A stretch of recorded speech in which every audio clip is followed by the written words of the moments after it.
Muy buenas tardes, estimados televidentes. El conflicto Rusia-Ucrania y la guerra que sacude hoy a ese país es de una enorme complejidad y de extraordinario impacto en la geopolítica actual. Junto a las causas que tienen raíz en ese conflicto, hay elementos históricos que es necesario conocer para entender precisamente de dónde surge y la magnitud de lo que allí se dirime. La Mesa Redonda estrena hoy el documental Ucrania en llamas del 2016, dirigido por el cineasta y productor ucraniano Igor Lopotanov y producido por el reconocido director estadounidense Oliver Stone. Este material revela las implicaciones de Estados Unidos y la CIA junto a otras fuerzas occidentales de la OTAN en el llamado Maidán ucraniano, el golpe de Estado ocurrido en ese país en el 2014, que afianzó en el poder a algunas fuerzas fascistas en Ucrania y fue pie para posteriores acontecimientos como la guerra en el Donbass, zona de población mayoritariamente rusa, y la operación que retornó al control de Rusia a la península de Crimea. El documental va a la historia de la colaboración de fuerzas ucranianas con el fascismo alemán durante la Gran Guerra Patria y el resurgimiento de algunas de esas fuerzas profascistas en Ucrania en el siglo actual. Los realizadores apuntan también a las presiones de la Unión Europea sobre Ucrania para firmar un acuerdo comercial desventajoso para ese país, el actuar manipulador de algunas llamadas organizaciones no gubernamentales financiadas por Washington, y también habla de la construcción simbólica en Ucrania de un sentimiento antirruso bien financiado por Estados Unidos, entre ellos con la creación de 3 canales televisivos para ese propósito. El audiovisual refleja también las semejanzas del Maidán ucraniano con otras revoluciones de colores alentadas y financiadas por Estados Unidos y ocurridas antes y después del 2014. Este documental no ha sido exhibido en el país del realizador y ninguna distribuidora estadounidense quiso proyectarla en los cines porque responsabiliza directamente a Washington de la guerra prolongada que ha vivido Ucrania desde el año 2014.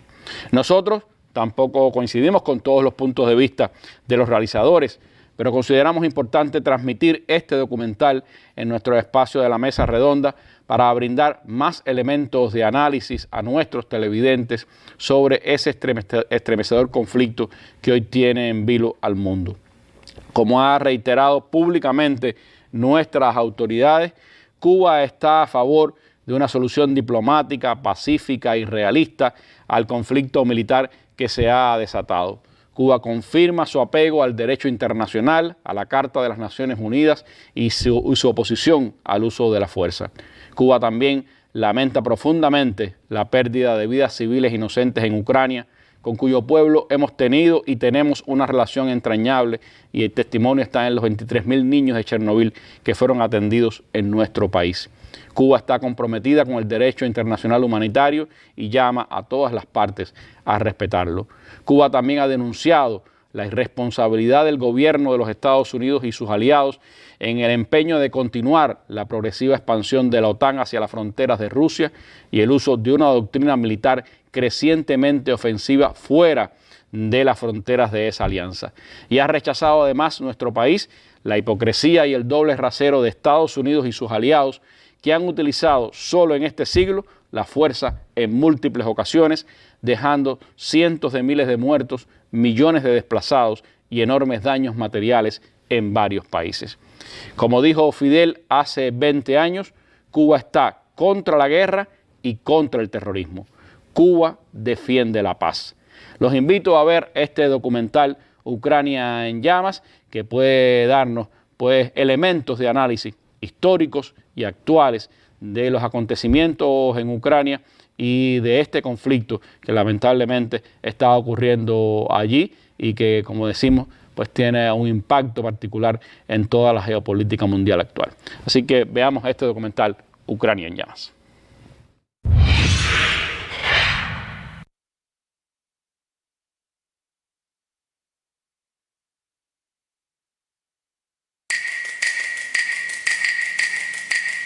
Here in Kiev in recent days, the Maidan, Independence Square, has turned into a full-scale war zone. More clashes in Ukraine's capital, Kiev.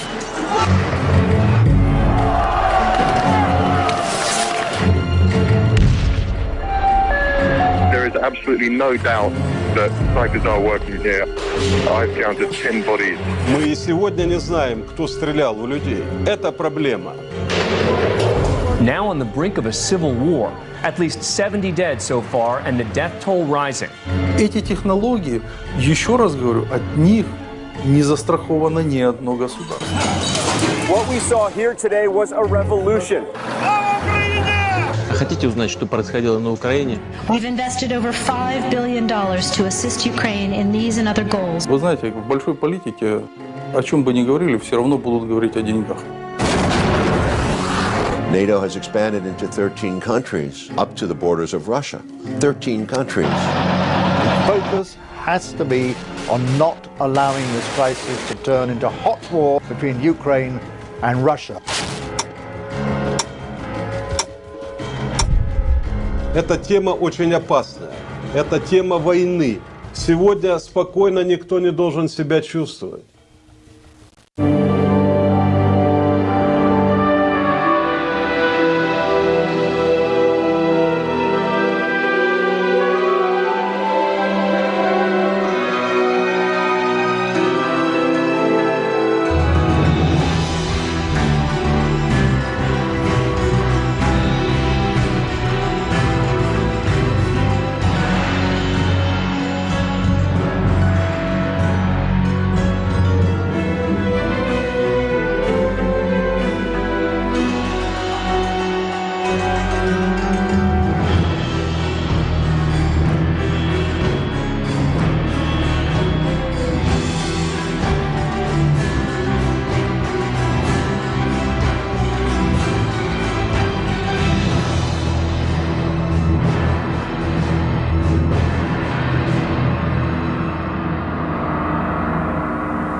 Ukraine.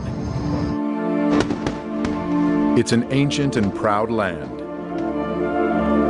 with a rich history filled with much beauty, heroism, and sacrifice. Ukraine is a borderland, a place where East meets West. This is the flag of Ukraine. The blue represents the sky, the gold its seemingly endless fields of wheat. Ukraine is a prize many have sought, and much blood is spilled in the quest to possess it.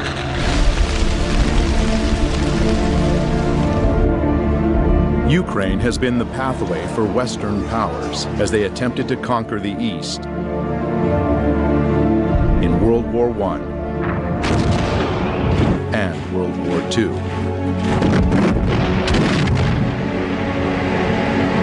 And every time, the Ukrainian people ended up paying the highest price for these grand games of power. History doesn't repeat, but it surely rhymes, said Mark Twain. If one looks closely at the history of Ukraine, one will notice many rhymes. Being surrounded by stronger powers, Ukraine has needed a lot of cunning to survive, and the art they truly mastered with time is the art of changing sides. In the middle of the 17th century, Ukrainian leader Bogdan Khmelnytsky broke a truce agreement made with Poland, siding with more powerful Russia. Just over 50 years later, as the Russian-Swedish War was raging, another Ukrainian leader, Ivan Mazepa, broke the union with Russia when he switched sides, joining forces with the Swedish invaders. Many times, Ukrainian history was written by third parties. Seeking to keep the gains of a revolution at any cost, Russia agreed to the humiliating conditions of the Brest-Litovsk Treaty of 1918, which turned Ukraine into a German protectorate. Another historical document that changed the fate of Ukraine was the Molotov-Ribbentrop Pact of 1939. one of many such agreements being signed between European countries and rising Germany. Attempting to protect his nation from the approaching Nazi threat, Joseph Stalin negotiated a treaty of non-aggression with Adolf Hitler. While promising each other peace, the Soviet and German foreign ministers Molotov and Ribbentrop realigned the map of Eastern Europe, splitting it into German and Soviet spheres of influence. No sooner had the Molotov-Ribbentrop Pact been signed than Poland was split. And in September of 1939, Eastern Poland awoke to be Western Ukraine and a part of the family of Soviet republics and the USSR. But even this bold dividing of lands and nations only delayed the inevitable. Germany broke its promise to the USSR. On June 22, 1941, Germany invaded the USSR, launching Barbarossa, the largest military operation in world history.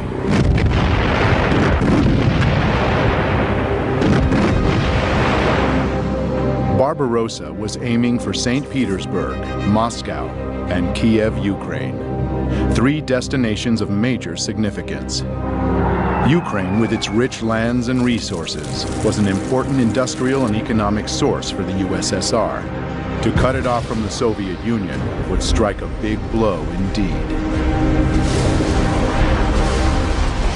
For most of the Soviet Union, the Second World War was about fighting the invaders of their land. But it wasn't quite so simple for Ukraine. The truth is, Ukraine has never been a united country. When World War II broke out, a large part of Western Ukraine's population welcomed the German soldiers as liberators from the recently forced upon them Soviet rule, and openly collaborated with the Germans.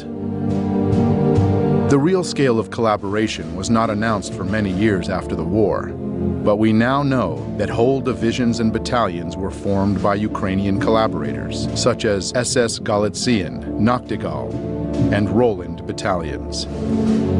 Just in the beginning of the war, more than 80,000 people from Galician region voluntarily enrolled into Division SS Galician in a month and a half, notorious for their extreme cruelty towards the Polish, Jewish, and Russian people on the territory of Ukraine. Members of these military groups came mostly from the Organization of Ukrainian Nationalists, the OUN, founded in 1929. This organization had an ultimate goal of creating an ethnically pure, independent Ukraine, and considered terror an acceptable tool for achieving their ends. Their official flag was black and red, land and blood. It will remain in Ukraine's history long after the OUN will cease to exist. In early 1940, the most radical nationalistic part of the Organization of Ukrainian Nationalists got its own leader, Stepan Bandera. Severely anti-Semitic and anti-communist, he proclaimed an independent Ukraine in 1941. His German allies frowned upon such an act of self-will, and it landed him in prison for nearly all the Second World War. Not participating in the events physically, Bandera still managed to successfully spread his ideology. Many independent historians estimate that the OUN militia exterminated from 150 to 200,000 Jews on Ukrainian territory occupied by the Germans by the end of 1941.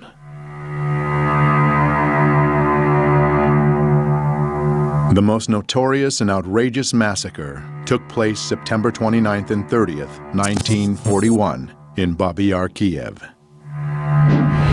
All kikes of the city of Kiev and its vicinity must appear on Monday, September 29th by 8 o'clock in the morning. Bring documents, money, and valuables, and also warm clothing, linen, etc. Any kikes who do not follow this order and are found elsewhere will be shot. 33,771 Jews were killed in this two-day operation of the Nazis and Ukrainian militia. Another outrageous massacre was carried out by the Ukrainian Insurgent Army and the Bandera faction of the Organization of Ukrainian Nationalists in German-occupied Polish Volhynia and eastern Galicia between 1943 and 1944. This genocide of Poles was led by Mykola Lebed. 35,000 to 60,000 people in Volhynia and 25 to 40,000 in eastern Galicia fell victim to this massive ethnic cleansing operation. Sensing the inevitable loss of the German troops, the Organization of Ukrainian Nationalists gave up on their former ally and began fighting equally against the Germans and the Soviet forces. In January 1943, USSR troops started pushing the Nazis back, liberating one part of Ukraine after another. Western Ukraine was the last Ukrainian region held by the Germans, finally being liberated in October of 1944. Bandera's bands continued to wage their guerrilla war against the Soviet regime, carrying out bloody raids on Ukrainian villages and towns, and leaving behind chaos and casualties. This war went on until the middle of the 1950s, when the last collaborators were either detained or fled the country. On May 7, 1945, Germany unconditionally surrendered to the Allies. Ukraine remained a part of the Soviet Union. The peace after the Second World War was short-lived. The United States and the Soviet Union, nations who allied together along with England to defeat the Nazis, tragically became foes as the Cold War began.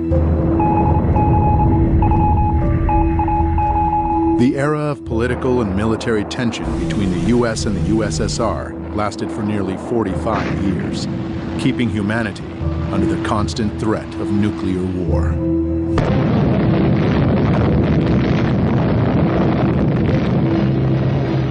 In this battle, the United States never lost sight of Ukraine's importance. U.S. intelligence kept a close eye on Ukrainian nationalist organizations as a possible source of counterintelligence against the Soviet Union. CIA documents that just recently have been declassified show strong ties between U.S. intelligence and Ukrainian nationalists since 1946. From the CIA agency report, it is clear that they were not mistaken about the nature of Ukrainian nationalist organizations or their leader, Stepan Bandera himself. According to an OSS report of September 1945, Bandera had earned a fierce reputation for conducting a reign of terror during World War II. After the Second World War, Bandera and other Ukrainian Nazi leaders fled to Europe, where the CIA helped them hide. The CIA later informed the Immigration and Naturalization Service that it had concealed Stefan Bandera and other Ukrainians from the Soviets. The operations involving Ukrainians continued for many years. The Nuremberg trials of 1945 and 1946 brought the political, economic, and military leaders of fascist Germany to justice and revealed to the world the monstrous face of Nazism and the crimes they committed. But the Ukrainian Nazis were spared the same fate, and some were even granted indulgences by the CIA. By 1954, the agency excused the illegal activities of the OUN security branch in the name of Cold War necessity. In 1949, Mykola Lebed, the man responsible for the massacres in Volhynia, was moved to the United States, where he died in 1989 without ever being investigated or pursued as a war criminal. The CIA moved to protect Ukrainian nationalist leader Mykola Lebed from criminal investigation by the Immigration and Naturalization Service in 1952. Perhaps Bandera lost his use to the US, or maybe KGB agents outsmarted the CIA. But in 1959, Stepan Bandera, the leader of the Ukrainian nationalists, was killed in Munich, where he was hiding under the name of Stefan Popel. It would be fair to say that Bandera became a major symbol of Ukrainian nationalism by sheer chance, for he was neither its only leader nor its most powerful one. Dmytro Dontsov was the father of the far-right totalitarian doctrine in Ukraine. Andriy Melnik was the leader of another faction of the OUN. Roman Shuhevich was a general of the Ukrainian insurgent army, and others contributed greatly to the movement. Bandera's dangerous ideology, suppressed by the communist authorities but supported by external forces, never really died. The seeds of Ukrainian nationalism were passed from generation to generation. Unfortunately, it was just a matter of time before they would once again blossom. In 1954, Ukraine's territory was expanded even more when Nikita Khrushchev, the leader of the USSR and a Ukrainian himself, generously gave the Crimean region to Ukraine.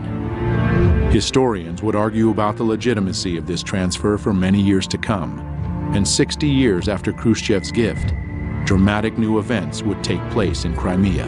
The eyes of the world are on Ukraine as the crisis in Crimea continues. Dozens of heavily armed men seized government buildings in Crimea. Should Ukraine just shrug its shoulders and say, okay, Crimea, it's lost? And the old arguments would heat up once again. The Cold War would heat up and cool down by turns, while both rivals were obsessively building up military capacity. The turning point took place when the new era, Perestroika, came to the USSR with its new leader, Mikhail Gorbachev, in the middle of the 1980s. Perestroika meant restructuring towards liberalization and democratization. It certainly had a positive impact on the international situation. Astonishing news from East Germany, where the East German authorities have said, in essence, that the Berlin Wall doesn't mean anything anymore.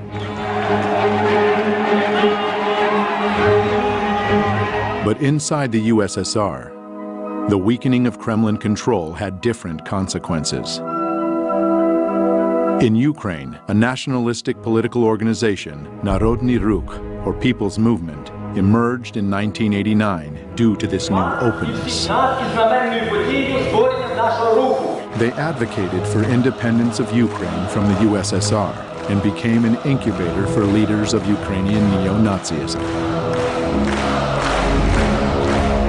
In 1991, one of them, Oleg Tyagnybok, founded Svoboda, an openly radical nationalist party preaching the good old principles of Bandera. Вони готувалися і боролися з москалями, боролися з німцями, боролися з Чечнею і з іншою нечистю, яка хотіла забрати в нас нашу українську державу. Purge Ukraine from the Jews and Russians, Ukraine for Ukrainians, and so on. His statements got him 5th place in the Simon Wiesenthal Center Top 10 Anti-Semitic World Leader Rankings of 2012. But also, sadly, attracted numerous followers. Dmitry Yarosh founded another extreme right organization, Trizu, or Trident, in 1994. In April 2013, Yarosh became an assistant to a member of parliament from the opposition party Udar. Later that same year, he would become the leader of the most radical Ukrainian Nazi group, the Right Sector. Andriy Parubi would soon appear leading a whole army of ultra-nationalist warriors. And the torch marches would once again light up the streets of Ukrainian cities.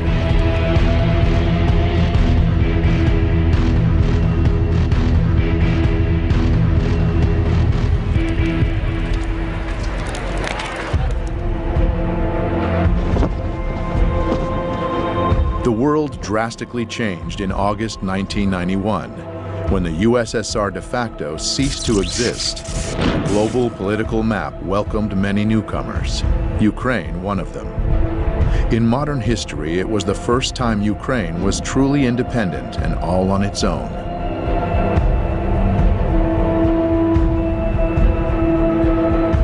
The red flag came down over the Kremlin tonight as President Gorbachev resigned and brought to an end 7 decades of communist rule in the Soviet Union.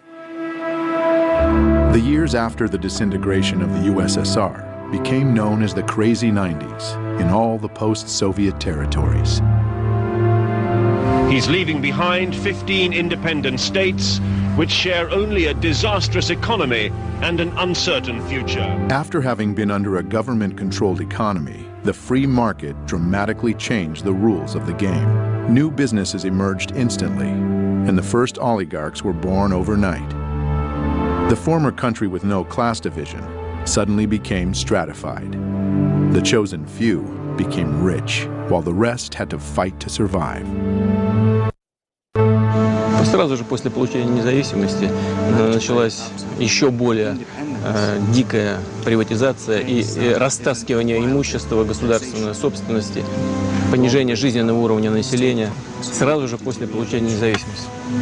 И причем какие бы власти не меняли друг друга, для жизни рядового гражданина ничего не меняло. Там происходил просто систематический грабеж населения, грабеж граждан, грабеж украинского народа. И, конечно, люди уже устали от этого произвола, от этой совершенно сумасшедшей коррупции. The people's growing discontent made Ukraine more vulnerable to outside forces, and a new kind of warfare was launched, one not known before, the color revolutions.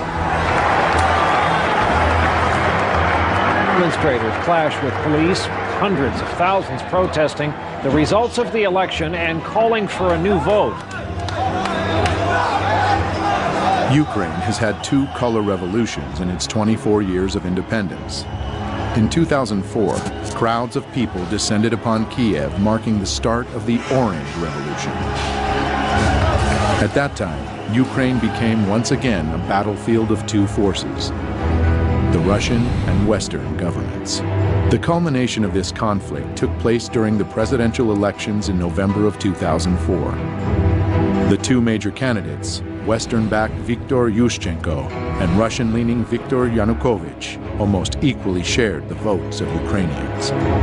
By the way, calling Viktor Yushchenko Western-backed is not an exaggeration. His wife, Katerina Yushchenko, is a former U.S. State Department official and worked in the White House during the Reagan administration. The division was along geographic lines. Traditionally, Russian Eastern Ukraine voted for Yanukovych, while Western Ukraine chose Yushchenko. By the announced result, Viktor Yushchenko lost to Viktor Yanukovych, but thousands of people didn't agree with it, and they came to the central square of Kiev on the 22nd of November. The situation received wide news coverage. The country's election commission ignored reports of fraud, declaring Kremlin-backed Viktor Yanukovych the winner. International politicians, such as former General Secretary of NATO, Javier Solana, became frequent guests in Kiev, initiating negotiations between parties. And I hope very much, and the goodwill of everybody, we will be able to overcome this difficulty. The results of the negotiations, however, were often reached only on paper. Thus, Yushchenko never told the supporters to stop blocking government buildings in central Kiev. Therefore, these non-violent and very orange protests lasted for a month, during which time the previous election results were annulled, marred by massive corruption, and new elections were announced. An important nuance: just 3 months before, Viktor Yushchenko became a victim to a mysterious and still unsolved poisoning. But it didn't prevent him from winning in the new election. Though, as we shall soon see, there was much more than just the people's will that led to this victory. This peaceful revolution and its leader were warmly welcomed by the international community. But the euphoria didn't last long. Yushchenko's government completely failed with reforms and lost its chance to establish democracy, instead descending into infighting. Viktor Yushchenko was not re-elected for a second term, but at the end of his presidency, he had the time to make one last gift to his supporters from Western Ukraine. На завершення я хочу сказати про те, що чекали мільйони українських патріотів і багато років. Я підписав указ за незламність духу, відстоюванні національної ідеї, виявлені героїзм і самопожертву в боротьбі за незалежну українську державу. Постановляю присвоїти звання Герой України з удостоєнням ордена держави Бандері Степану Андрійовичу. Слава Україні! The hero status of Stepan Bandera was short-lived. In 2010, Viktor Yanukovych was elected president. This time, the international community had no doubts about the legitimacy of the elections. In January 2011, Viktor Yanukovych repealed the hero title of Bandera. Almost 4 years into his presidency, though, another revolution shook Ukraine. Unfortunately, this one was anything but peaceful.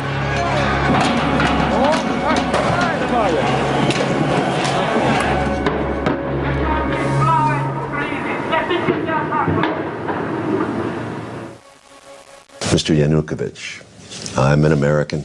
I'm an outsider to this situation, and it's very complicated.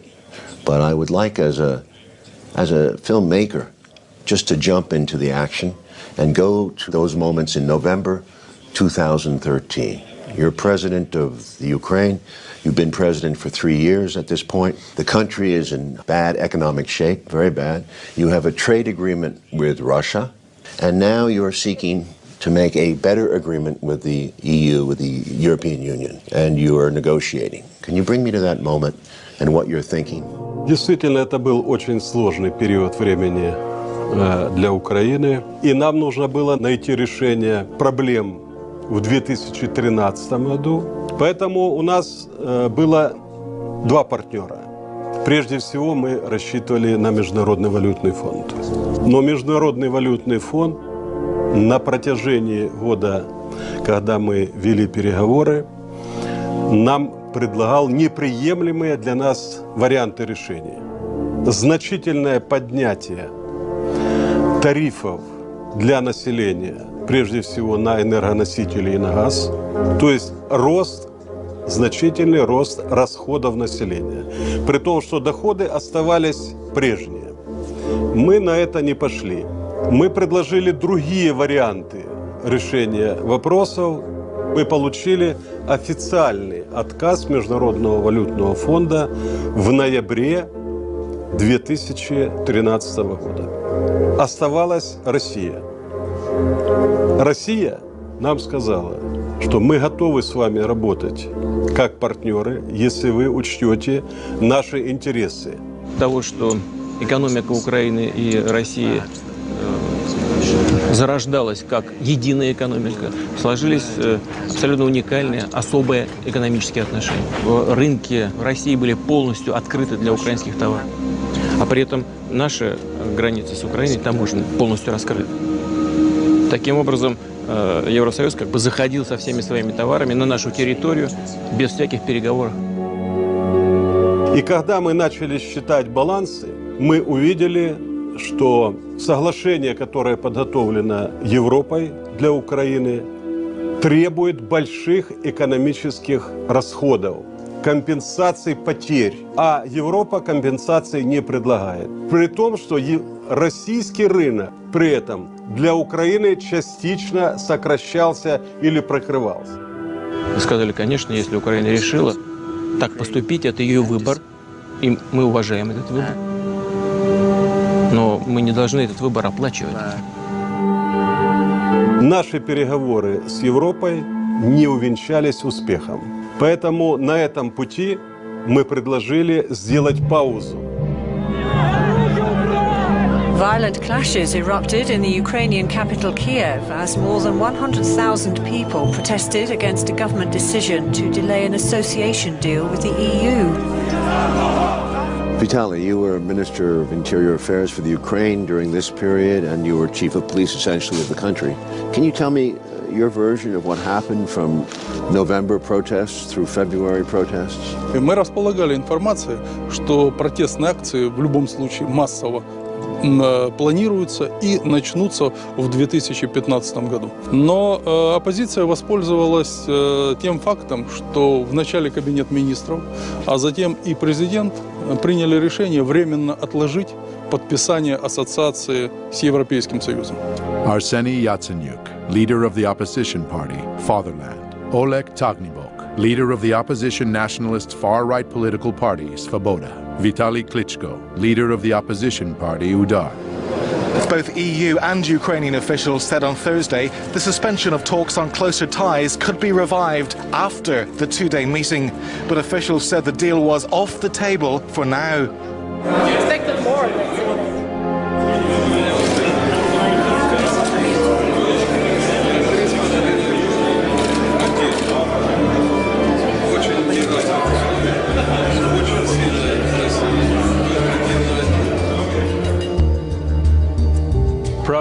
new protests on the streets of Kiev enter their second day. The crowd of around 1,000 protesters were joined by the leader of the opposition, the reigning world boxing champion Vitaly Klitschko.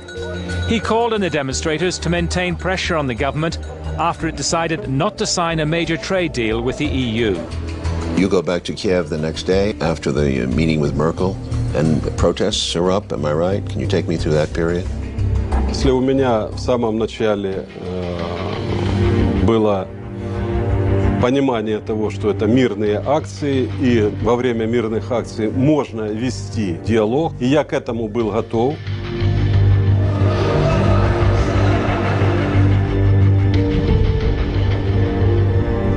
И говоря о протестах ноября-февраля, необходимо обязательно учитывать динамику их развития, которая происходила на Украине заранее до того. Огромное количество общественных организаций, которые финансировались из-за рубежа, огромное количество журналистов, работающих на гранты. Robert Perry is a longtime investigative journalist based in Washington, D.C., best known for his major disclosures about the Iran-Contra scandal in the 1980s. He is the founder of Consortium News, where he has reported extensively on the crisis in Ukraine and the forces behind the unrest. An NGO is a non-governmental organization. Now, many NGOs are quite legitimate. They represent good causes. Maybe they help people in a country feed or deal with water problems or deal with various kinds of social problems.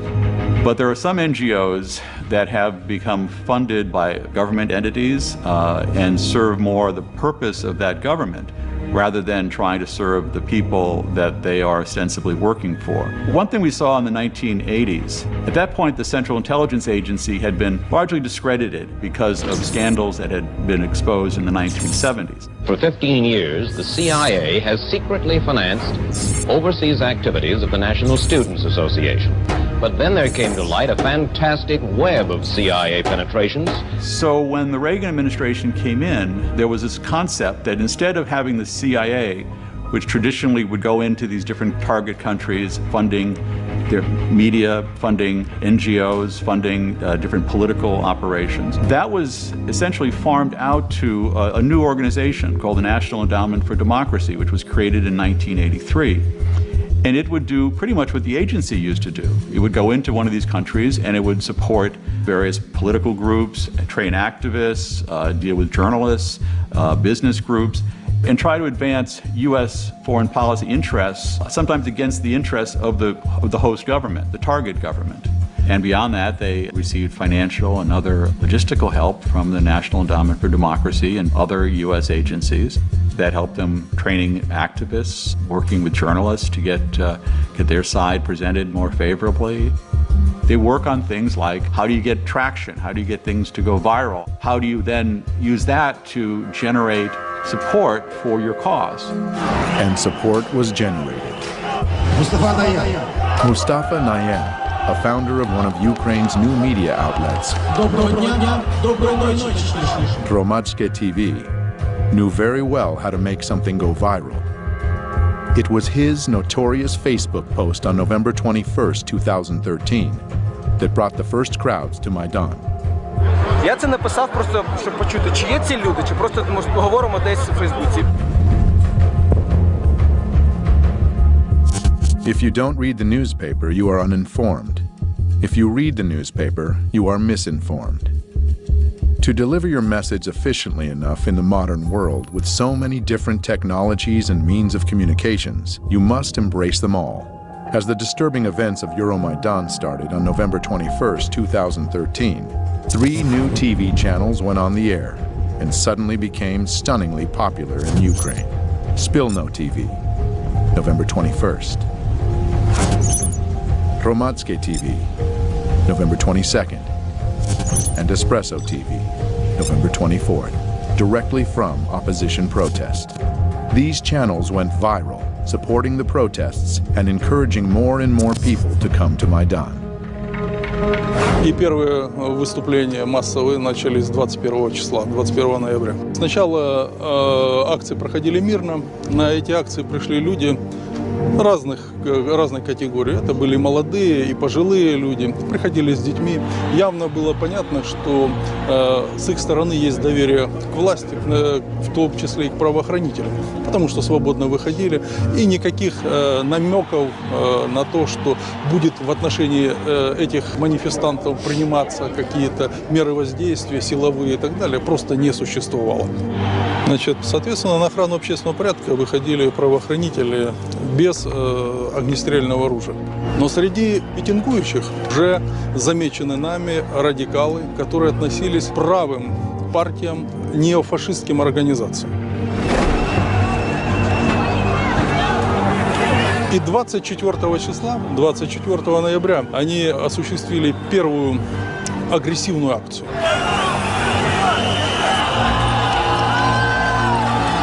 24 числа первое было нападение на кабинет министров и первое нападение на сотрудников правоохранителей, которые охраняли. Второе нападение на правоохранителей службы безопасности Украины произошло 25 числа. Затем небезызвестные события 30 числа. November 30th of 2013 became the first turning point of Euromaidan and one of its most reported and mysterious events. Я тогда немножко расскажу, как видел эти события я. Был звонок мне от Попова, глава администрации города Киева. Он говорил, что давайте сегодня мы хотели бы завозить оборудование для новогодней елки на площадь. Я ему объяснил, что до тех пор, пока люди находятся на площади, то этого делать нельзя. В районе часа ночи, когда массовые люди начали расходиться, разъезжаться, я поговорил по телефону с руководителем службы безопасности Украины и спросил его точку зрения по развитию событий. Он сказал: я считаю, что, слава богу, все закончилось. Вся информация идет о том, что все закончилось. Потому что фактически с 21 числа я в кабинете просто жил и спал там. Какое-то время, может быть, 2 часа в сутки удавалось поспать. Около 3 часов ночи я приехал тоже к себе домой. Завел часы на 6:30 утра, включил телевизор сразу же, когда проснулся. Он у меня был настроен на 5-й канал. И 5-й канал демонстрирует большое количество скорой помощи. И там побитые люди. After riot, police attacked peaceful protesters with clubs. Happened in the early morning hours. The eyewitnesses that were there said that the police did use truncheons. Меня, честно говоря, пробил просто холодный пот. Моя первая реакция на то, что Майдан пострадал от действий полиции, была мгновенной. Нужно было расследовать, кто дал приказ разгонять митингующих, применять к ним силу. Я был противник того, чтобы к митингующим применялась сила, нарушали права людей. Решений таких Попов самостоятельно принимать просто не мог. А кто для него был самый высокий руководитель? Для Попова был самый большой руководитель, это глава администрации. Сергей Владимирович Левочкин. Coincidentally, Sergei Lovochkin is a close associate to many U.S. politicians. The security service of Ukraine had evidence that on that night, Lovochkin was in contact with opposition leader Yatsenyuk, where they discussed the clearing of Maidan on the pretext of installing the annual Christmas tree. News media reported that the riot police cruelly attacked the students peacefully sleeping in their tents. But scenes from the event seem to tell a different story. It appears that the protesters were waiting for the police.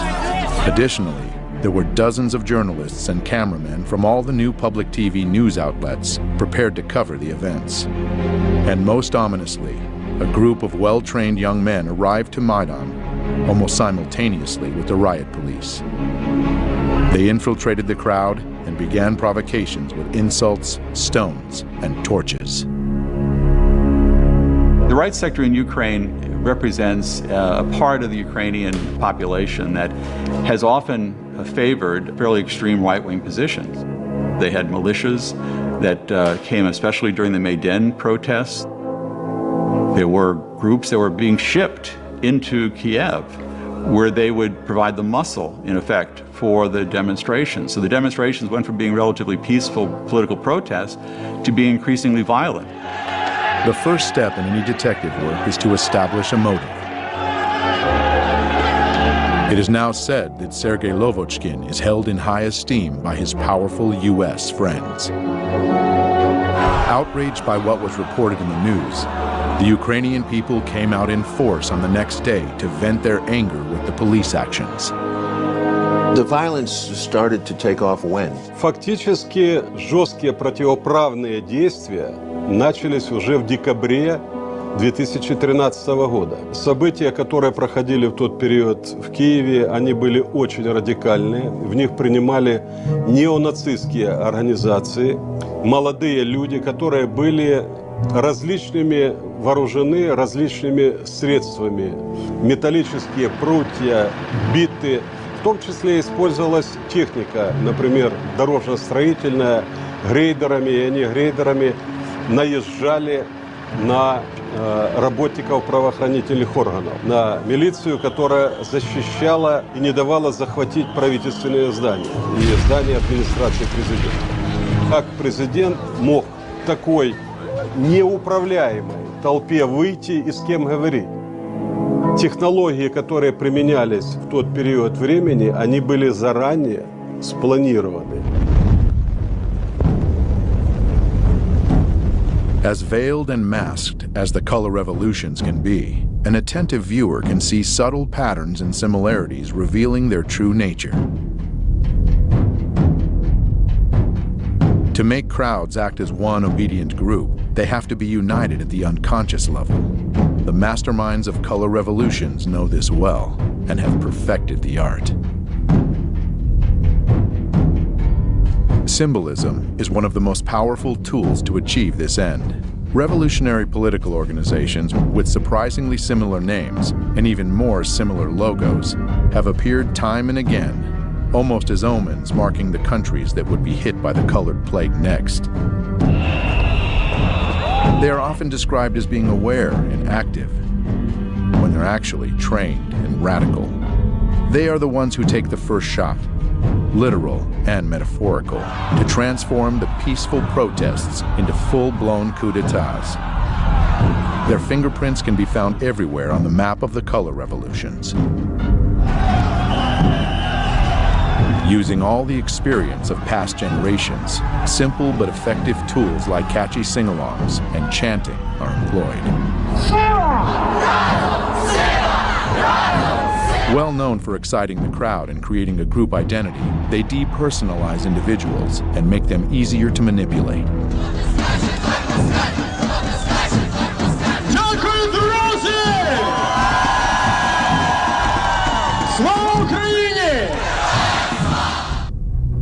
Конечно, без денег здесь не могло быть. Такое количество не государственных, различных общественных организаций, грантов, которое выделялось на Украину, это не есть секретом. Incidentally, one such organization, Hromadske TV, received generous donations from the Dutch and U.S. embassies, as well as from the Renaissance Foundation, an NGO founded by George Soros. I set up a foundation in Ukraine before Ukraine became independent of Russia. And the foundation has been functioning ever since. And it played an important part in events now. I like criticism, but it must be my way. Did you see any evidence of U.S. involvement? Did you feel their presence from the U.S.? Очень частыми гостями были представители Соединенных Штатов, конгрессмены, были госпожа Нуланд, приезжала очень часто, у нас были с ней дискуссии. Но после этих дискуссий она шла на Майдан и поддерживала протестующих. И обвиняла правоохранительные органы, применялась чрезмерно сила. На самом деле эти все месседжи мы видели на Майдане. To celebrate with you a Ukraine that stands with Europe and stands with the United States. Well, members of Congress were visiting Ukraine during that period, most famously Congressman John McCain. So some of the people who were challenging their government, their elected government at that point, were being told by the senior U.S. official, a person who ran for president and a top official in the U.S. Congress, that the U.S. was with them. I'm Senator John McCain, and it's always a pleasure to be back in Ukraine. Senator McCain was, in a sense, giving the people in the Maidan a feeling that they had the backing of the most powerful country on earth. This is about the future you want for your country. This is about the future you deserve. Делегаций много приезжало. Я говорил, что нельзя говорить, во-первых, неправду. Нельзя становиться на сторону митингующих и отстаивать их права, создавая тем самым и углубляя конфликт. Когда митингующие захватывают правительственные здания и учреждения, скажите, допустимо ли это в любой другой стране, например, чтобы посол Украины пришел к митингующим в Фергюсоне и раздавал там пряники или пирожки и обвинял полицейских Соединенных Штатов Америки? Я считаю, что это недопустимо ни в одной европейской стране. А почему к Украине было такое отношение? Who was your highest level contact with the U.S. government in this period? Я постоянно имел контакт с господином Байденом, вице-президентом. У меня были частые с ним телефонные переговоры. Но дело в том, что господин Байден говорил одно, а в Украине делали другое. And the U.S. ambassador? Посол Соединенных Штатов в Украине постоянно принимал представителей Майдана у себя в посольстве. Мы это очень хорошо знали, мы это отслеживали. И создавалось такое впечатление, что в посольстве Соединенных Штатов существует штаб, который управляет этим процессом. In early February of 2014, as the Maidan crisis was getting more violent, there was a phone call that was intercepted. It was a call between the Assistant Secretary of State for European Affairs, Victoria Nuland, and the U.S. Ambassador to Ukraine, Jeffrey Pyatt. Questions of credibility are being raised after a private chat between two top U.S. diplomats was leaked online. I think Yats is the guy who's got the economic experience, the governing experience. He's the guy, you know, what he needs is Klitsch and Tony Book on the outside. I just think Klitsch going in, he's going to be at that level working for Yatsenyuk. It's just not going to work. Yeah, no, I think that's right. Okay. Good. Well, do you want us to try to set up a call with him as the next step? Sullivan's come back to me VFR saying you need Biden, and I said probably tomorrow for an attaboy and to get the deets to stick. So okay. Biden's willing. So you had this remarkable phone call where you have these two senior officials of the U.S. government apparently talking about a coup or how they were planning to restructure the government of Ukraine. Fuck the EU. No, exactly. I'm not saying the whole U.S. government feels that way. There is division on this, but the neoconservative element wants very much to change the strategic dynamic in Eastern Europe. The neocons are very smart people, and they've been at this for a long time. They came in around the issue of propaganda. They studied how to create hot buttons for the American people. They had this experience when they were getting the American people to get excited about Central America back in the 1980s. Sandinista regular army. The ground force is being equipped now with Russian artillery. And they've been applying those same strategies ever since. They remain very dedicated to achieving their goals. They still want to get rid of certain governments. They wanted regime change in Syria, for instance, regime change in Iran. They're very skilled at this, and they have a lot of allies now inside the news media, inside the government, and that means that they can do a lot to control the narrative of any story. I think in America these days, we have somehow told ourselves that there are a lot of ways of dealing with these problems other than hard power. Vladimir Putin cares about hard power. The neoconservatives can now demonize a leader of a country. That sells with the American people. So you don't just sort of argue a policy. You attack the leader. So the neoconservatives became very skilled at picking out leaders, finding their ugly traits, and then highlighting them. Yanukovych, you might say, was a rather clunky political leader, but you make him into a devil. He's totally corrupt, and he's evil, and he wants to kill people in the Maidan, these wonderful white-hatted demonstrators. So you've got a black hat versus white hat. You keep repeating that basic scenario, and it works with the American people. We've got to realize what Vladimir Putin is. He's an old KGB colonel that wants to restore the Russian Empire. You make them into demons, and the American people find that the way they can understand the world. Once that happens, it's very difficult for a journalist or anyone else to say, hold it, that guy, he's got more of a gray hat than a white hat or a black hat. And if you say that, you're a Yanukovych apologist or you're a Putin apologist, and then the attacks come on to the person saying it, the journalist, the academic, or whoever. Any good director will tell you that tempo and rhythm are the most essential components to hold an audience's attention. Сама технология, которая применялась Майданом, состояла в необходимости сакральных жертв. Это часть технологии.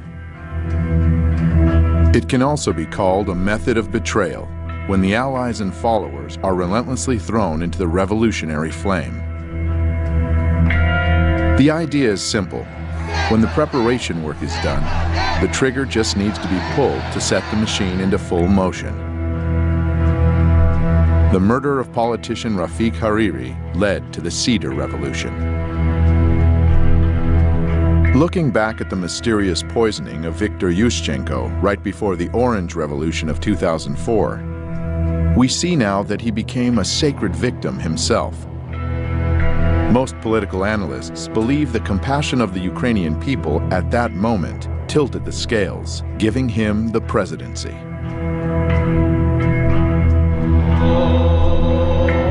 The number of victims among the protesters during Euromaidan totaled over 100. They are called the Heavenly Hundred. All the sacred victims were immediately mythologized.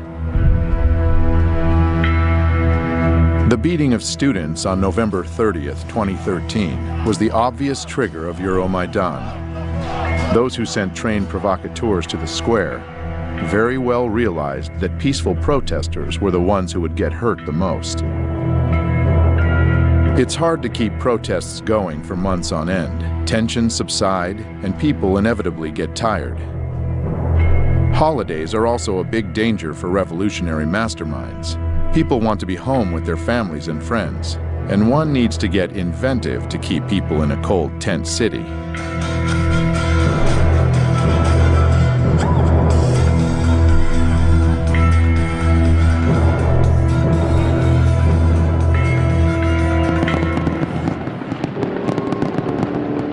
On Christmas Day of 2013, tabloid journalist and political wannabe Tatiana Chornovol was chosen to become the tool to whip the protests on Maidan back up. A civic activist and journalist known for investigating corruption among senior officials was beaten outside Ukraine's capital on Christmas. Her heroic deeds as a reporter looked more like petty crimes, trespassing on the presidential residence of Viktor Yanukovych, leading a rioting crowd to seize the Kiev City Administration building, breaking into a car of the Security Service of Ukraine. It looked like Tatiana was more interested in making news than reporting it, and gaining name recognition that could be turned into votes for her struggling political career in the opposition party Fatherland. She gave the world media a Christmas present in 2013, when she was cruelly beaten by unknown assailants on the road. Despite the fact that in just 3 days all the suspects were arrested and confessed to beating Tatiana during a road rage incident, world media kept insisting upon the political background of the crime. Instantaneously, Tatiana became a heroic martyr, uniting people around her image. The beating coming amid political turmoil in Ukraine. This has drawn a protest. Euromaidan was once again center stage, and Tatiana, in less than 2 months after the assault, she was already healthy enough to attack the office of Party of Regions, the party of Viktor Yanukovych. Звідси виїжджали ті машини, які били мене. Тобто тут не те, що навіть гніздо цієї злочинної мафіозної влади, ескадрони смерті теж керуються звідси. One of the staff members, 65-year-old IT specialist Vladimir Zakharov, was killed during the attack. So, where is Tatiana now? Well, she finally got her position of power in the new government. 1 month later, the time for another act in the play came. Armenian-Ukrainian protester Sergei Nigoyan was one of the first to arrive at Maidan. He wasn't radical or violent, but instead naive and full of hope. Watching Sergei read a patriotic poem is like watching a casting tape for the role of a sacred victim. Борітеся, поборете, вам Бог помагає. За вас правда, за вас слава і воля святая. Unfortunately, Sergei got the part. Betrayed by his brothers in arms, this video would eventually go viral after Sergei was killed early in the morning of January 22nd, 2014. The circumstances of his death remain unknown to this day. Even though the whole area of protests was heavily filmed at that time, there were no records or witnesses to help the investigation, and his body was moved immediately from the scene of the crime. Sergei became the first killed martyr of Euromaidan, and in a heartbeat, the police officers were appointed as his killers. Almost 2 years later, the official investigation would still deliver no results. Now, it is widely believed that Nigoyan's murder was staged by provocateurs to escalate the conflict.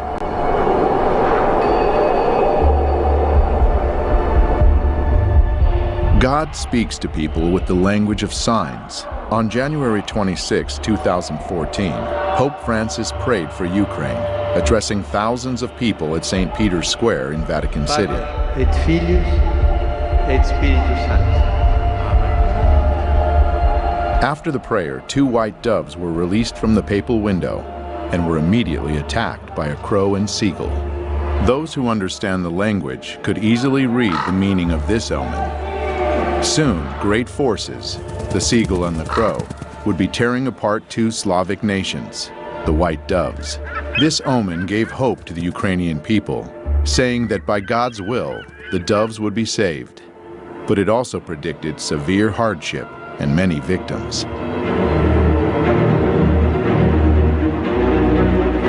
The events which could enter into the history of the color revolutions as the most massive human sacrifice yet arrived right on schedule, 1 month later. For weeks, this European capital has been the scene of a violent uprising.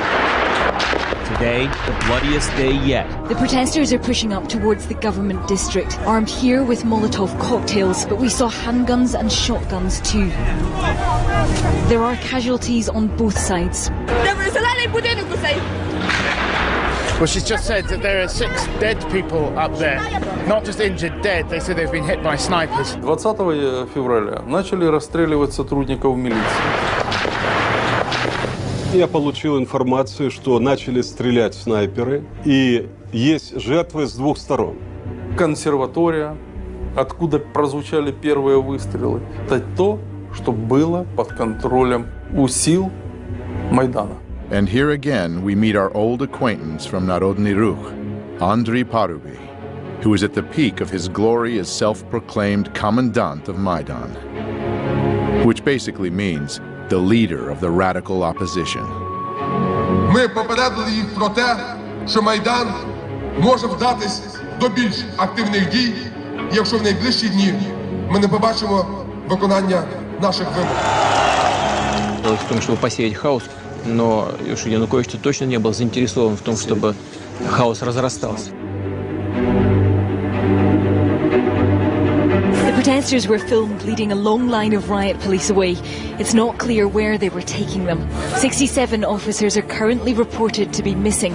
14 policemen dead and 43 wounded.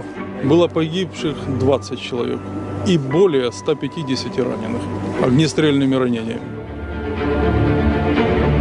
Тогда уже было понятно, 20-21 февраля, что начался вооруженный переворот.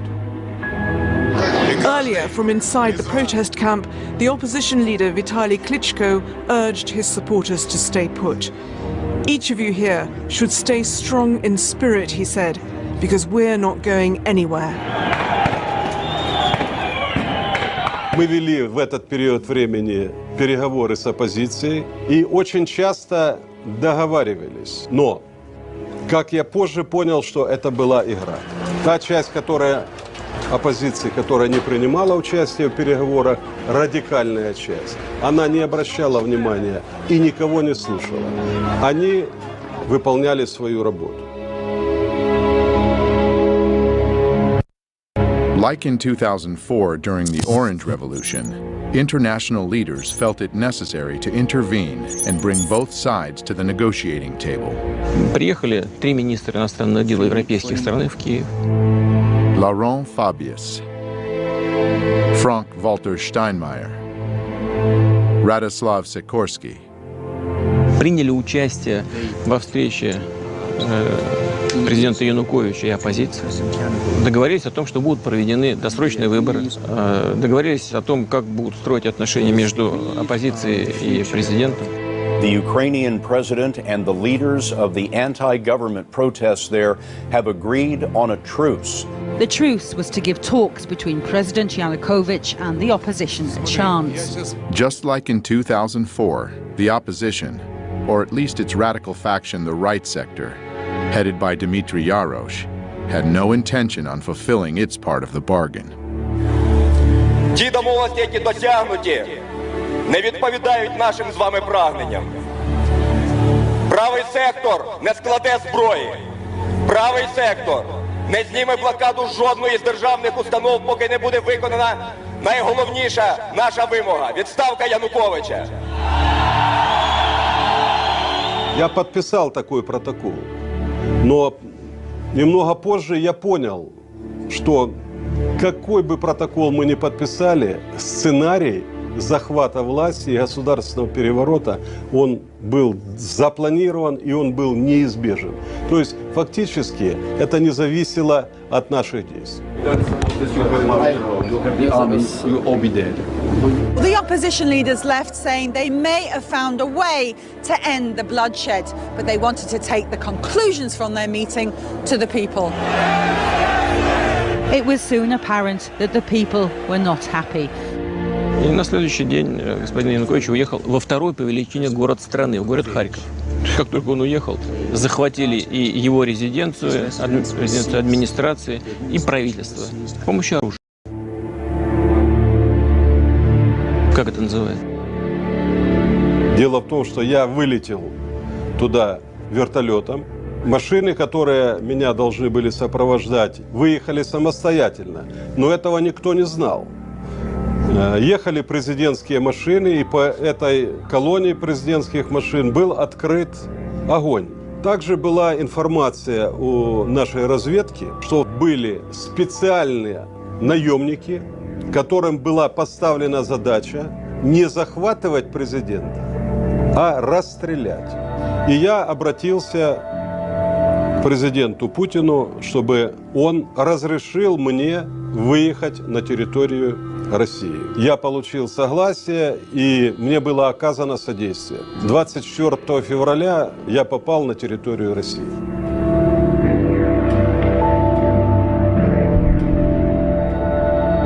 At the same time, Kiev was saying its last goodbyes to the victims of the massacre.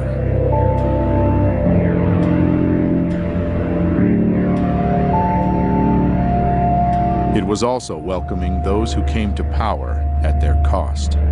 Ukraine's parliament has voted for the new Speaker of the Assembly to become interim president. Alexander Turchinov called on lawmakers to form an interim government by Tuesday. These latest developments follow the dismissal of President Viktor Yanukovych on Saturday.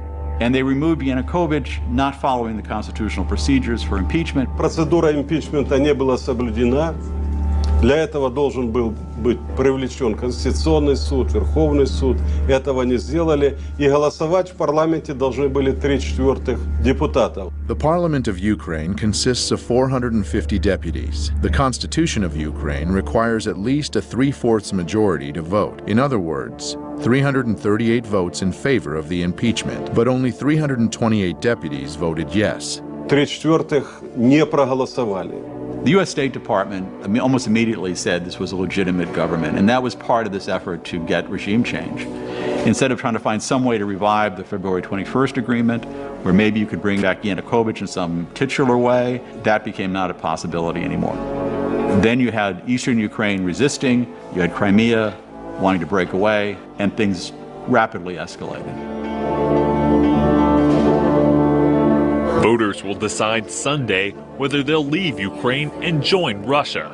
The campaign with the slogan "Together with Russia" has the backing of Moscow. The Crimea situation, the referendum, is also happening during this period very quickly. Крымский референдум инициировали жители Крыма. Это была их реакция на попытки представителей Майдана устроить такой Майдан в Крыму. Это не секрет, что население Крыма всегда было пророссийски настроенным. Crimean authorities, sensing the mood of the populace, fully supported Viktor Yanukovych's decision to postpone the 2013 European Union Association deal and side deeper ties to Russia. As the events in Kiev took their course, Crimean authorities issued a declaration, putting into words the fears of its people. Based on the will of the Crimeans who elected us, we declare that we will not give Crimea to extremists and neo-Nazis seeking to seize power in Ukraine at the cost of the blood of the country and its citizens. After the regime change in Kiev, rumors began spreading in Crimea that the new authorities would be merciless to those that opposed them. Слава Україні! This led to the pro-Russian demonstrations rejecting the new government in Kiev. On February 27th, the government buildings in the capital of Crimea were seized by pro-Russian protesters. The current Crimean government was dismissed, and the new leader, Sergei Aksyonov, was assigned as the leader of the Crimean Autonomous Republic. У них, конечно, надежда была, и они обращались к российскому руководству, чтобы их защитили. On March 16th, the Crimean referendum was held, and the people voted to leave Ukraine and enter the Russian Federation. The situation in Crimea is being presented as a Russian invasion. And again, nobody who looks at this seriously and looks at the poll numbers, some of the poll numbers done by the U.S. government agencies themselves, showing that the people of Crimea preferred being part of Russia. In the U.S. news media, it has all been presented as the Russians invaded, they then staged a sham election with people with guns at their backs. Somehow they faked the ballot boxes to get 96% approval for rejoining Russia. The idea of a referendum in Crimea is just quite simply unconstitutional. It does raise questions on whether this vote really is free and fair, especially given the heavy military presence in Crimea right now, Errol. So that's how it's been sold to the American people. The reality is very different. The atmosphere here certainly is electric. Thousands of people who've gathered in the capital Crimean city of Simferopol. All of this following a referendum held last Sunday in which the majority of people here overwhelmingly voted in support of being reunited with Russia. Я бы хотел спросить, что такое демократия? Демократия – это политика, основанная на воле народа. Как выясняется воля народа? В современном мире с помощью голосования. Люди пришли свыше 90%. И свыше 90% проголосовали за присоединение к России. Нужно уважать выбор людей. Не подстраивать каждый раз под свои геополитические интересы, международное право и принципы демократии. У нас не было там никаких боевых действий. Там никто не стрелял. Никто никого не убивал. What is described in the West as a Russian invasion of Crimea is, in fact, the presence of Russian soldiers in Crimea. Can you clarify that? Российские солдаты в Крыму, как говорят, были испокон веков. Потому что база Черноморского флота была в Крыму. As long ago as 1804, Sevastopol's naval base became the main military port of the Russian Empire on the Black Sea. During the Second World War, the heroic defense of Sevastopol lasted almost a year and took hundreds of thousands of lives. Therefore, the naval base in Crimea has a legacy of historical pride for the Russian Black Sea Fleet, as well as being of huge strategic importance.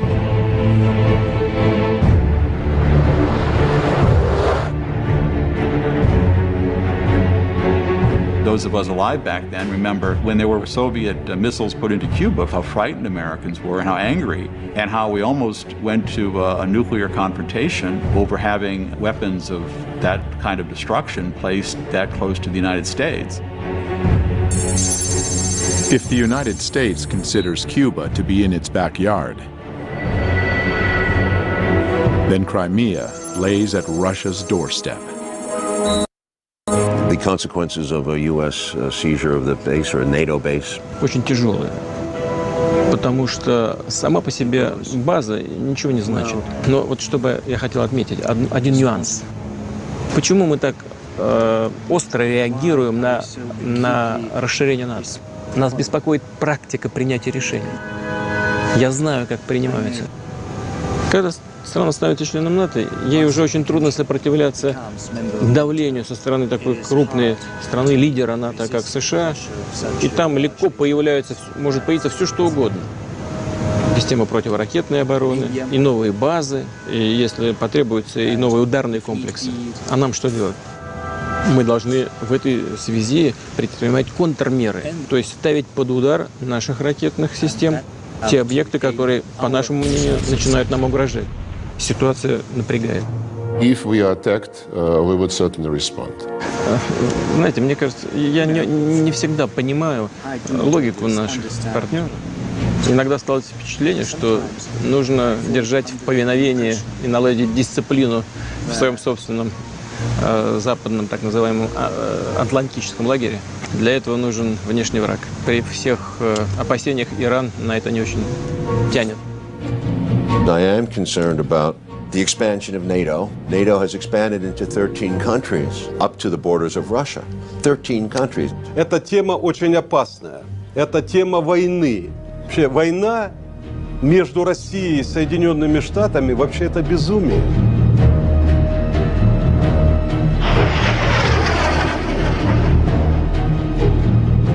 In early spring of 2014, eastern Ukraine was also buzzing with protests against the new authorities in Kiev.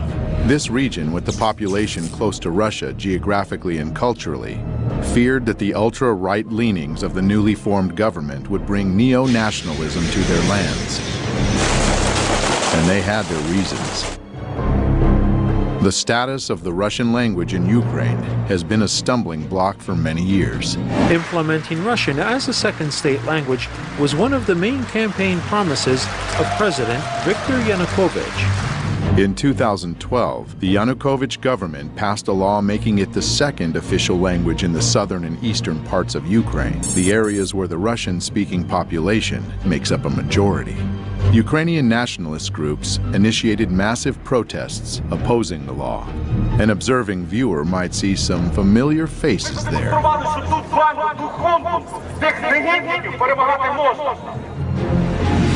On February 23, 2014, the very next day after the regime change, the new government voted for an annulment of the official status of the Russian language. And even though later this decision was vetoed by the acting president, Alexander Turchinov, it still sent a message, and a powerful one. This alarmed the Russian-speaking cities of eastern Ukraine, and people took to the streets to show their disagreement. In response, pro-Maidan groups conducted their own demonstrations. When the two parties would meet, it was always tense, and eventually it led to tragedy. One person died and over 50 people were wounded in clashes during a pro-Russian march protesting the new government in Kiev. On April 6th, the Crimean scenario began repeating in eastern Ukraine, where protesters seized government buildings. And the next day, April 7th, they proclaimed Donetsk People's Republic. Kiev replied by announcing the beginning of an anti-terrorist operation in eastern Ukraine. By that time, the international media was screaming about a Russian invasion in Ukraine. Russia could now be on the verge of invading Ukraine. But strong words stayed only in the media. The Ukrainian authorities never announced a warlike situation. Why? IMF cannot give money to countries engaged in ongoing war. Petro Poroshenko. Вы знаете, в большой политике, о чем бы ни говорили, все равно будут говорить о деньгах. Too much money was already invested in Ukraine to stop halfway. We've invested over $5 billion to assist Ukraine in these and other goals that will ensure a secure and prosperous and democratic Ukraine. На развитие какой демократии тратились эти деньги? Как называли установление демократического режима? Я думаю, что это вот как раз тот режим, который сейчас насаждается на Донбассе. Obviously, the funds had to keep coming, and the conflict had to keep going. Getting more and more bloody and deadly. Мы завалили все вместе. As parties from both sides were using more sophisticated and lethal weapons. Господин Турчинов, который фактически начал войну, он несет огромную ответственность за это. Он начал войну против собственного народа. Он послал войска в Донбасс. Они сделали то, чего не делал я. И они начали кровопролитие.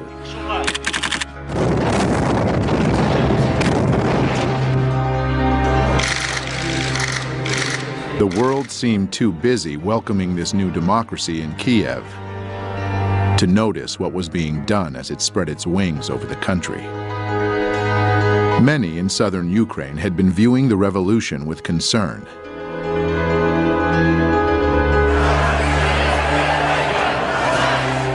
And an anti-Maidan movement formed in the city of Odessa in early January 2014. The protesters set up their camp in front of the Trade Union House, a building which would soon become a monument to a massacre of its own. It's difficult to overestimate the importance of Odessa. It is strategically located on the Black Sea, and it's Ukraine's largest seaport. It's not surprising that Ukraine's new authorities were watching the situation unfolding there with growing alarm. More and more of Odessa's people were joining the anti-Maidan movement at the same time as events in eastern Ukraine were heating up. The new Ukrainian government didn't have the power to wage war on too many fronts. If Odessa were to join the growing uprising in the eastern regions, it would seriously complicate the situation. This rebellion had to be extinguished immediately and at any cost, and that cost was high. On May 2, 2014, soccer fans flocked to the center of Odessa City for the Ukrainian championship match. Surprisingly, a great number of these fans who descended into Odessa just the night before also turned out to be fighters from the Maidan self-defense units, along with members of radical organizations from all parts of Ukraine.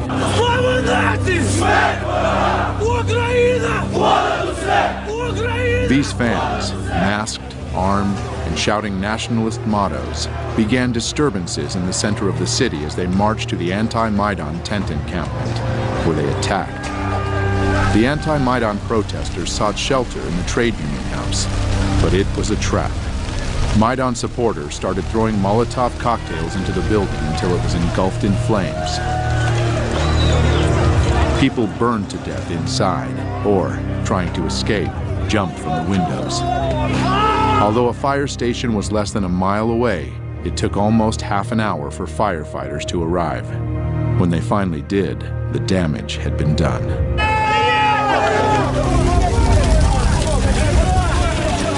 But here's an intriguing fact. Just a few days before those dreadful events, a messenger from Maidan, Andriy Perubi, made a visit to Odessa. It's an interesting coincidence that some of the people he met with in Odessa were seen at the scene that fateful day.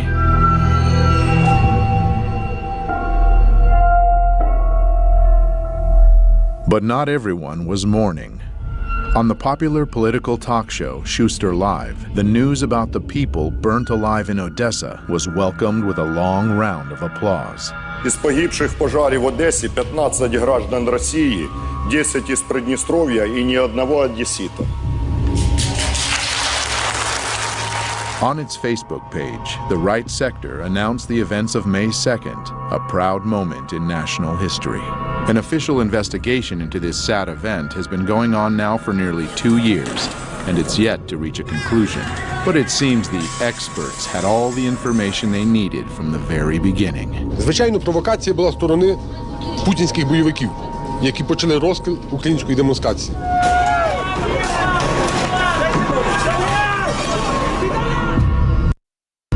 It looks like Odessa really is a very important piece of real estate, as it was honored with a very special new governor appointed on May 30th of 2015. Mikhail Saakashvili, an old friend of the United States, and born and raised in Ukraine's neighboring country, Georgia. A little hoedown there in Georgia. A quick look at his biography gives one an understanding that he's been groomed for a special mission. Mr. Saakashvili received a U.S. State Department scholarship, and he worked for a New York law firm which represented the organization Kamara, a group that appeared earlier when we learned about the color revolutions. We are dealing with democratic, bloodless revolution. This is the Revolution of Roses, and this is Mikhail Saakashvili with Kamara, busy overthrowing the legitimately elected president, Eduard Shevardnadze. Remove the government by peaceful means. That's classics, you know, you're really European, I'm sure. Soon after the Rose Revolution blossomed fully, Georgia announced its intentions to join NATO and plant fresh NATO military bases in the fertile soil right on Russia's border. Never ever we will give our freedom and independence. Never ever will give any piece of our territory. Saakashvili's mission was accomplished, at least with his friends in NATO. The Georgian populace wasn't quite as happy, though. In 2007, they took to the streets to voice discontent, and Mr. Saakashvili responded with force. The people's discontent grew. Saakashvili's party lost parliamentary elections, and the opposition took control. He said this means that the parliamentary majority should set up a new government and me as the president, according to our constitution. Mikhail decided not to wait for the results of the president's election and fled the country in October 2013. In 2014, Saakashvili refused summons to appear in court as a witness in several criminal cases. Later that same year, he was accused of misuse of power and embezzlement. Saakashvili wound up in the U.S., and soon his friends in Washington found him a new assignment. Mikhail actively supported Maidan, and very soon was rewarded with a high position in the new Ukrainian government. First as the president's counselor, and then as the governor of Odessa. The day before taking this position, he renounced his citizenship to Georgia, the country of his birth, and became a Ukrainian citizen. Я навсегда останусь гордым гражданином моей гордой родины. Гордым гражданином моей гордой родины. As they say, the battle is worth the blood, both literally and figuratively. Я прекрасно знаю реальную цену реформ господина Саакашвили. Я прекрасно знаю то, что он на Украине на самом деле является частью проекта, который нужно осуществить Украине определенным силам. Jeffrey Payet, the U.S. ambassador to Ukraine, paid a visit to Saakashvili just a month after he took office in Odessa. But as long as the Oblast administration is delivering results on Ukraine, you are going to see a steady flow of embassy and Washington visitors coming here. The meeting was fruitful, and Jeffrey generous. No matter how well Saakashvili's job goes, it looks like he shouldn't be worried about his own finances. On his Facebook page, he posted an official document showing that the new governor of Odessa gets a pretty penny from Washington, almost $200,000 a year. For comparison, the governor of Maine gets $70,000 a year. So if Odessa became a new U.S. state, it would be at the top of the list. Mr. Saakashvili should feel right at home in his newly adopted country. He is best of friends with fellow color revolutionary leader Viktor Yushchenko, who's the godfather of his son. Губернатором Одесской области назначен бывший президент Саакашвили. Это просто плевок, оскорбление одесситам, да и всему украинскому народу. Ему не дали даже рабочую визу в США. Университеты, в которых его пытались трудоустроить, не захотели его брать на постоянную работу. Значит, исполнять обязанности губернатора Одессы он может. А что, нет порядочных, профессиональных и способных выполнять такую работу украинцев?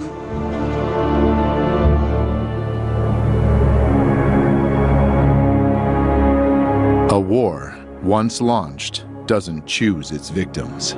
We are just learning at this hour that Malaysian Airlines has now confirmed that it has lost contact with one of its planes. Plane was indeed shot down by a missile while flying at a high altitude over eastern Ukraine near the Russian border. 298 revised number of souls on board, all feared dead. It was a murder. It was a crime. There's been this odd nonchalance about pursuing the answers. There was a report, a very limited report, put out a few months after the event. But since then, they said the next report will be on the first anniversary of the event. But you deal with a criminal investigation before it becomes a cold case. So there's been this curious element of why is there not greater pressure from both the media and the Western governments to answer these questions. But even without any answers, the fingers were pointed immediately. That's not an accident. That is happening because of Russian support. Evidence indicates that the plane was shot down by a surface-to-air missile that was launched from an area that is controlled by Russian-backed separatists inside of Ukraine. И, безусловно, государство, на территории которого это произошло, несет ответственность за эту страшную трагедию. The Malaysian Boeing wasn't the first plane to play a significant part in American-Russian relationships. On September 1st, 1983, Korean Airlines Flight 007 from New York to Seoul via Anchorage was shot down by a Soviet interceptor aircraft over the territory of the USSR in the Sea of Japan. There was absolutely no justification, either legal or moral, for what the Soviets did. The tragedy of the Korean Boeing was considered a perfect occasion to demonstrate the NATO military power within dangerous proximity to the Soviets. On November 2nd, 1983, NATO launched Able Archer, a 10-day command post exercise simulating a conflict escalation, culminating in a nuclear attack. It was followed by placing Pershing II nuclear missiles in Europe. What Reagan didn't take into consideration was the paranoid overreaction of the Soviets. A recently declassified U.S. intelligence report shows that for the first time since the Cuban Missile Crisis, the world was that close to nuclear war. Just like in 1983, the Malaysian Boeing crash was leveraged against the enemy. A new wave of sanctions hit Russia immediately after the tragedy. The United States is imposing new sanctions in key sectors of the Russian economy. Almost a year and 3 months later, the Dutch Safety Board published a report.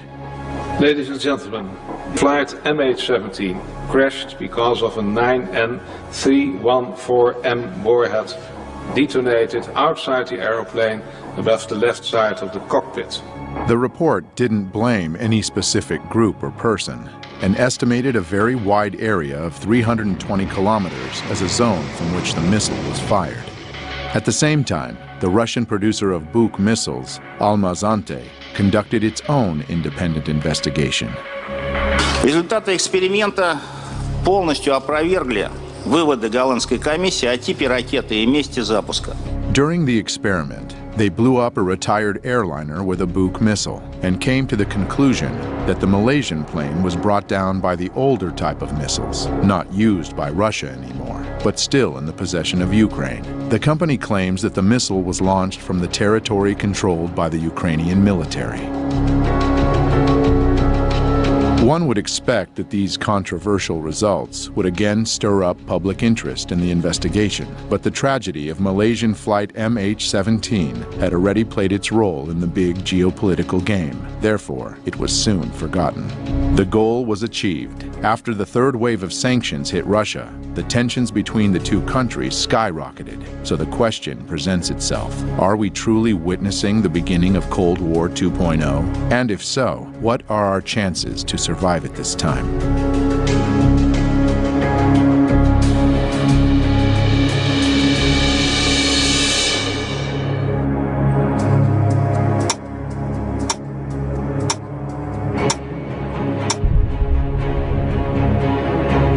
In 1947, the Bulletin of Atomic Scientists introduced the Doomsday Clock. It represents a countdown to global nuclear annihilation. In 1953, during the height of the Cold War, it came its closest to midnight as the superpowers were creating massive nuclear arsenals. This is the story of America's ever-expanding atomic weapons program. As the world began to grasp the insane danger of nuclear warfare and took measures to control the arms race, the situation steadily improved. In 1991, the Doomsday Clock was at its furthest from midnight, 17 minutes.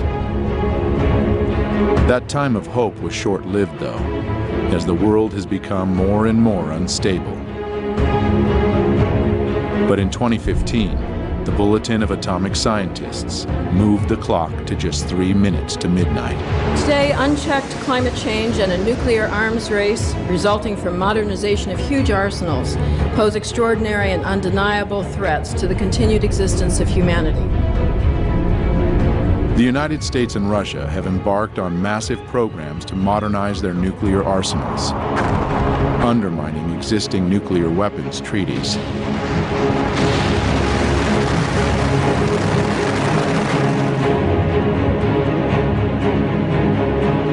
The clock ticks now at just 3 minutes to midnight because international leaders are failing to perform their most important duty, ensuring and preserving the health and vitality of human civilization.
Una lámpara de 20 watts consume 3 kWh al mes como promedio.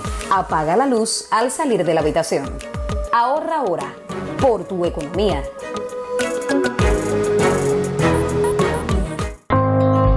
¡Felicitaciones! Por pensar en la sobrecarga de las mujeres y no permitirla, por ser ejemplo de corresponsabilidad en el cuidado, compartes las funciones de la familia, cuidas sin violencia y con equidad. Tú puedes, en la nueva norma.